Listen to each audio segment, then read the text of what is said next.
حضرت ابو ہریرہ رکاشی اپنے چچا سے روایت کرتے ہیں، انہوں نے کہا رسول اللہ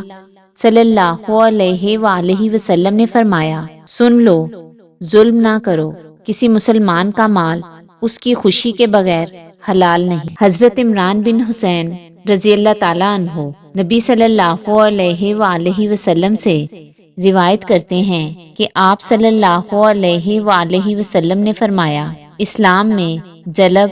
جنب اور شغار نہیں، اور جو شخص کوئی لوٹ مار کرے تو وہ ہم میں سے نہیں۔ حضرت صائب بن یزید اپنے والد سے روایت کرتے ہیں، آپ صلی اللہ علیہ وآلہ وسلم نے فرمایا، تم میں سے کوئی شخص اپنے بھائی کی لاٹھی ہنسی مذاق کے طور پر اسے غصہ دلانے کے لیے نہ لے، جو شخص اپنے بھائی کی لاٹھی لے لے تو وہ اسے واپس کر دے۔ حضرت ابو ہریرہ رضی اللہ تعالیٰ عنہ سے روایت ہے کہ نبی صلی اللہ علیہ وآلہ وسلم نے فرمایا، جانور کے پاؤں سے ہونے والا نقصان ضائع ہے، اس کا کوئی معاوضہ نہیں، اور فرمایا، آگ، کسی نے اپنی جگہ میں آگ جلائی